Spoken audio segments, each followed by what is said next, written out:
Sağ Ahmet'im.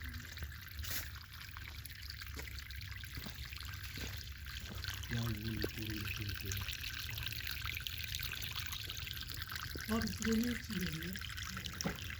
Tamam kesin. Evet.